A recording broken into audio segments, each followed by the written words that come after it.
Bom dia, boa tarde, boa noite, boa madrugada. Então, vamos continuar nossa leitura no 12.1, a cerveja embriagante dos Acádios, do capítulo 6, Viver na Mesopotâmia, da terceira parte do livro de Jean Botelho. No começo eram os deuses.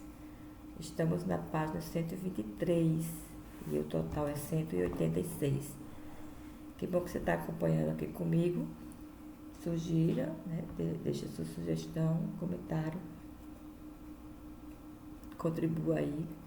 Essa leitura é bem interessante. Então, vamos ver como nós podemos realmente compartilhar conhecimento. A cerveja embriagante dos Acádios. Na Babilônia, de onde nos vem a quase totalidade dos nossos documentos mais antigos, desde os primórdios da escrita, é fato comprovado que, ao lado da água pura, porção verdadeiramente universal de todos os tempos, a bebida mais comum, mais popular, não era o vinho, mas a cerveja. Esse território de aluviões entre o Tigre e o Eufrates, sulcado por canais, era eminentemente próprio para a cultura em grande escala dos cereais. Temos excelentes razões para pensar que a dedicação a ela foi intensa, desde o mais tardar, o 4º milênio antes de Cristo.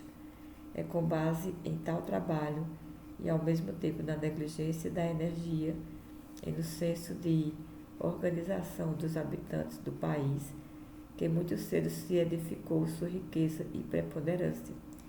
Era, portanto, inevitável que os cereais fornecessem o essencial do regime alimentar, o pão que, imerso na água e fermentado, produzia singelamente o líquido alcoolizado que era a cerveja. Mesmo que esta ainda estivesse muito longe da que consumimos hoje, essa cerveja, a qual os sumérios davam um nome cuja significação original nos escapa, Kash, e os acádios, Shikaru, literalmente o embriagante, já figura entre os mais primitivos sinais da mais antiga escrita, por volta de 3.200 anos antes de Cristo. O símbolo que a representa é um grande vaso, em cujo interior se vêem grãos que evidentemente foram deixados na água para fermentar. Não apenas se permaneceu fiel a essa bebida no país até o fim, no início de nossa era, e mesmo além, por consequência, por bem mais de 3 milênios, como também sempre lhe foi dado um lugar privilegiado entre as outras bebidas, tisanas diversas e vinhos de tâmaras ou de frutas em especial, desenvolvendo-se em torno dela, com o tempo, toda uma técnica de braçagem engenhosa e sofisticada. Encontramos até mesmo fragmentos de um formulário para fabricá-la, espécie de manual de cervejeiro.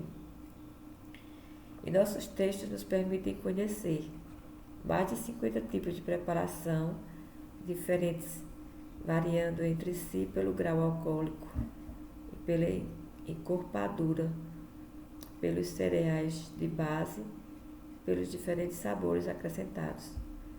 Qualquer que fosse sua forma, a cerveja era verdadeiramente, ao lado da água pura, a bebida preferida dos mais pobres aos que se encontravam mais acima na hierarquia social, dos simples súditos aos governantes e reis. Todos se deleitavam como ela, mesmo os deuses, aos que era oferecida durante as cerimônias de culto, sob suas apresentações mais refinadas. A civilização mesopotâmica foi essencialmente uma civilização da cerveja. E o vinho, a videira, enfim, poderia ter chegado lá. Heródoto, aproximadamente 450 anos antes de Cristo, assegura, contudo, que ela era desconhecida. Um obscuro escritor grego do século II a.C., Júlio, o africano, chega a pretender que Dionísio, o deus grego do vinho, se zangara com os babilônios e se recusara a instalar-se entre eles, por conta da obstinação desse povo em beber apenas cerveja. Na verdade, quanto a isso, esses dois autores se equivocaram um pouco, como podemos nos assegurar mergulhando em nossas documentações autóctones. Em primeiro lugar, encontramos nos mais antigos signos da Escritura a prova de que a videira, ao menos, era bastante conhecida e cultivada desde pelo menos os últimos séculos do quarto milênio a.C. Temos de fato um esboço para representá-la e designá-la. Ele é composto do desenho da madeira, que era chamada de gesh em sumério, ao qual se superpõe outro que não sabemos o que representava e significava, mas que se lia tin. A videira se chamava, portanto, Gestin, nome que manteve em sumério. Mais tarde, o mesmo signo tin seria utilizado para designar a vida, mas seria temerário e muito provavelmente errôneo entender ao menos na alta época Gestin como a madeira, a árvore da vida. Que pena.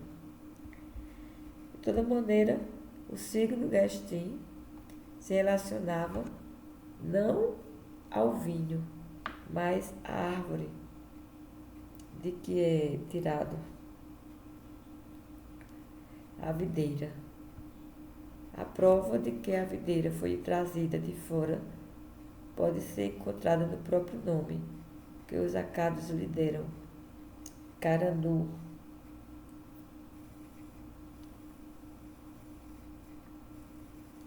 Retirado do semítico,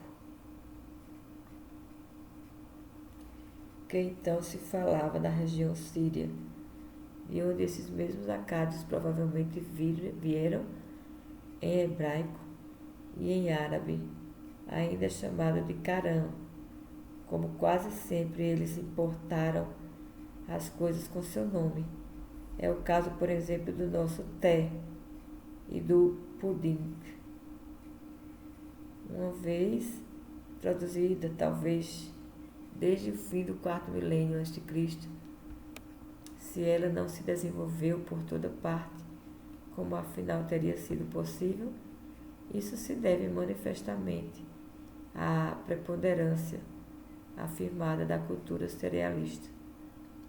A única arboricultura que pôde se desenvolver amplamente junto com a agricultura no sul do país foi a fenicultura, a cultura da tamareira, a videira, ainda que mais tarde, no segundo milênio a.C., várias explorações dela no sul do país sejam conhecidas.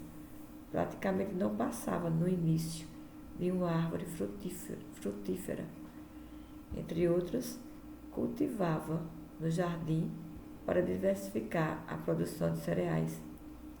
Nada na documentação mais antiga nos autoriza a pensar que se tenha desde então conhecido o produto da videira que era o vinho, o que se consumia e que sempre se consumirá com deleite eram os frutos da videira, as uvas que eram postas para secar. É apenas possível que se tenha aprendido a vinificá-las. Ainda hoje no Iraque, reporto-me aqui as minhas últimas lembranças de lá, há 20 anos, as famílias conservavam a tradição de obter a cada ano um pouco de uvas, que colhem no jardim ou compram, esmagam e deixam fermentar, açucarando-as bastante ou mesmo demais, para preparar uma pequena provinha de vinho, do qual se fica orgulhoso. Experimentei mais de uma vez, suficiente para me dar conta, sem o menor chauvinismo, de que não é o caso, para apreciá-lo, de recorrer aos critérios com que apreciamos nossas regiões produtoras.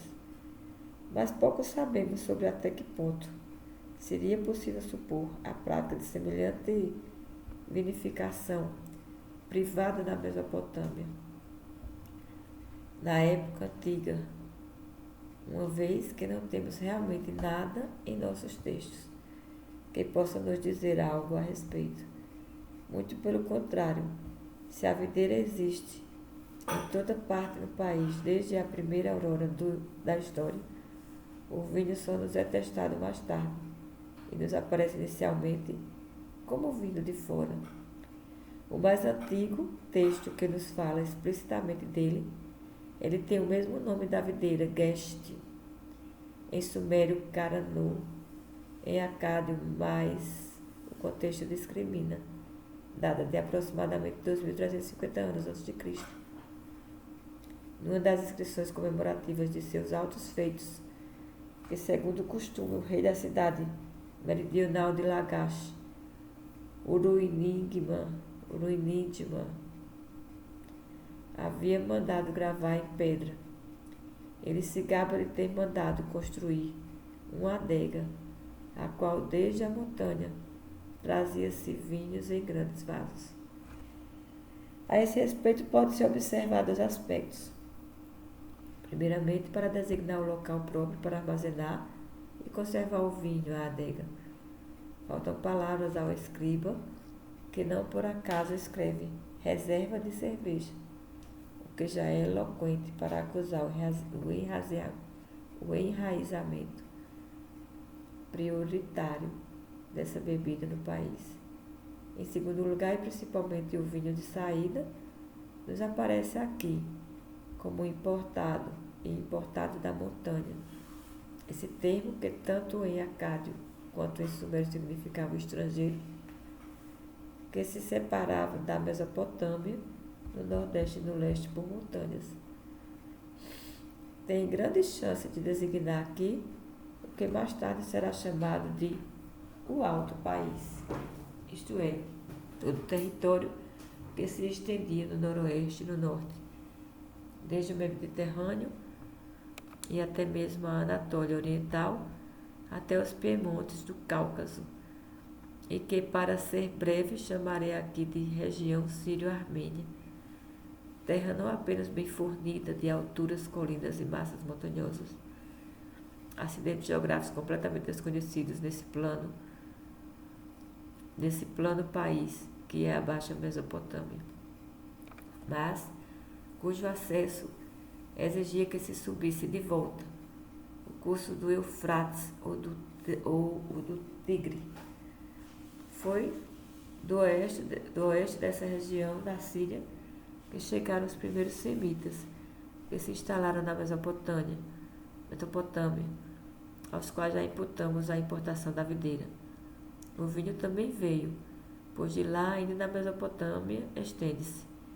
O que Urunigma, mas não sei, nos ensina a respeito da origem do vinho de que falo, não é um traço isolado da sequência dos tempos.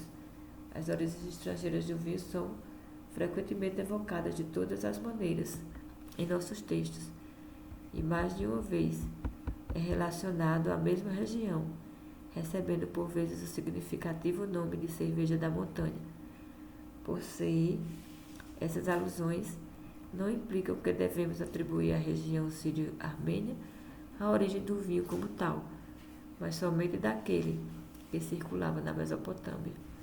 Contudo, elas adquiriram uma eloquência ainda mais impressionante quanto a esse aspecto, pelo fato de se somarem a uma antiga tradição disseminada do Oriente Médio, antigo no Egito e na Grécia, segundo a qual foi exatamente ali onde a videira era cultivada de maneira sistemática e próspera que se deu o nascimento da vinificação. A mais conhecida versão dessa lenda é encontrada na narração bíblica do dilúvio, Gênesis 9, versículo 20. Seguintes. Ao final desta, Noé, que desembarcara de sua arca na região armênia, Ararat, foi o primeiro a cultivar a videira, a fazer vinho, o que, como se podia esperar, lhe permitiu tomar o famoso porre, o primeiro. A antiga documentação cuneiforme confirma, portanto, à sua maneira, a venerável lenda da origem sírio-armênia do vinho nessa região, a qual sabemos hoje que foi o cenário do aparecimento dos primeiros cereais cultiváveis do Oriente Médio, especialmente da cevada e do frumento, por meio de mutações de gramíneas selvagens, será igualmente visto. Não digo o aparecimento primeiro da videira e da vinicultura, mas ao menos sua primeira exploração conhecida.